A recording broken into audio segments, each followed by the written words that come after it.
নেত্রকোনা ৪ আসনে সাবেক স্বরাষ্ট্র প্রতিমন্ত্রী লুৎফুজ্জামান বাবর ১৭ বছর কারাভোগের পর মুক্তিজীবনে ফেরেন এবং এবার ত্রয়োদশ জাতীয় সংসদ নির্বাচনে অংশ নিচ্ছেন। এবারের নির্বাচনে তার প্রতিদ্বন্দ্বী হয়েছেন তাঁরই স্ত্রী তাহমিনা জামান শ্রাবণী, অর্থাৎ তিনি নিজের স্ত্রীকে নিয়ে নির্বাচনী মাঠে লড়বেন। বিষয়টি প্রকাশ্যে আসার পর অনেকেই অবাক হয়েছেন এবং প্রশ্ন করেছেন কেন স্ত্রী স্বতন্ত্র প্রার্থী হিসেবে স্বামীর বিরুদ্ধে দাঁড়ালেন। বিএনপি নেতাকর্মীদের মতে বাবর কারাগারে থাকার সময় তার স্ত্রী, পরিবার, রাজনীতি এবং সন্তানদের মানুষ করার দায়িত্ব একাই সামলেছেন। প্রকাশ্যে স্বামী স্ত্রীর মধ্যে কোনো বিরোধ না থাকলেও নির্বাচনের এই পরিস্থিতি নানামুখী ব্যাখ্যার জন্ম দিয়েছে।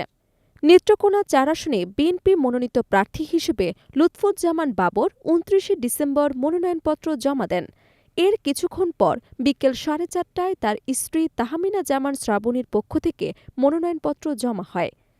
এই আসনে স্ত্রী এবং স্বামী উভয়ই প্রতিদ্বন্দ্বিতা করেছেন। ২০১৮ সালের নির্বাচনে তাহমিনা উল্লেখযোগ্য ভোট পেয়েছিলেন। এবার এই আসনে ৩ জন নারী প্রার্থী প্রতিদ্বন্দ্বিতা করেছেন। তাহমিনার সঙ্গে আছেন সিপিবির জলি তালুকদার ও বিপ্লবী ওয়ার্কার্স পার্টির চম্পারানী সরকার।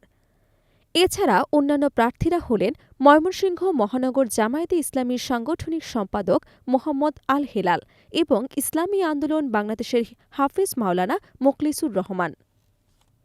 লুৎফুজ্জামান বাবরের কাছে তার স্ত্রী প্রার্থী হওয়ার বিষয়টি জানতে চাইলে তিনি কোনো মন্তব্য করতে রাজি হননি। তবে রাজনৈতিক বিশ্লেষকরা বলছেন, মূলত কৌশলগত কারণে বাবর নিজে প্রার্থী যাচাই বাছাইয়ে বাদ পড়লে আসনটি পরিবারের হাতে রাখতেই তিনি নিজের স্ত্রীকে স্বতন্ত্র প্রার্থী হিসেবে দাঁড় করিয়েছেন। যাচাই বাছাই শেষে বাবরকে বৈধ প্রার্থী ঘোষণা করা হয়েছে। তবে তাহমিনা এখনও মনোনয়নপত্র প্রত্যাহার করেননি। আগামী ২০ জানুয়ারি পর্যন্ত মনোনয়নপত্র প্রত্যাহারের সময় রয়েছে।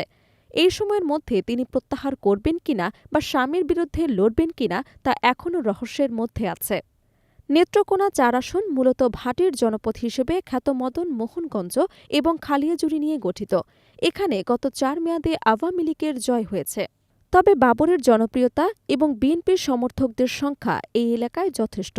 এই রাজনৈতিক সমীকরণে আসনটি পরিবারের হাতে রাখার জন্য বাবরের স্ত্রীকে স্বতন্ত্র প্রার্থী করা হয়েছে। নির্বাচনী মাঠে শেষ পর্যন্ত তাহমিনার স্বামীকে প্রতিদ্বন্দ্বিতা করলে ভোট লড়াই হবে। লুৎফুজ্জামান বাবর ১৯৯১ সালে পঞ্চম জাতীয় সংসদ নির্বাচনে নেত্রকোনা ৪ আসন থেকে স্বতন্ত্র প্রার্থী হিসেবে সংসদ সদস্য নির্বাচিত হন। এরপর ১৯৯৬ ও ২০০১ সালের সপ্তম ও অষ্টম জাতীয় সংসদ নির্বাচনে সংসদ সদস্য হিসেবে দায়িত্ব পালন করেছেন। তিনি বিএনপি জামায়াত জোট সরকারের স্বতন্ত্র প্রতিমন্ত্রী ছিলেন। আসনে মোট ভোটার ২,৯০,০১৭ জন।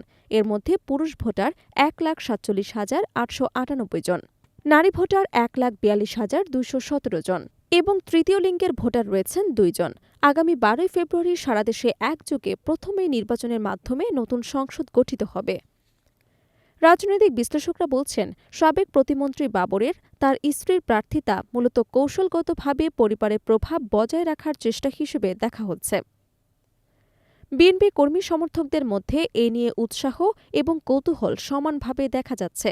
রাজনৈতিকের ক্ষেত্রে স্বামী স্ত্রীর এই বিরল পরিস্থিতি দেশের নির্বাচনী ইতিহাসে নজরকাড়া ঘটনা হিসেবে ধরা হচ্ছে। এই আসনে ভোটের লড়াই এবং তার প্রভাব রাজনীতিতে নতুন সমীকরণের সৃষ্টি করতে পারে।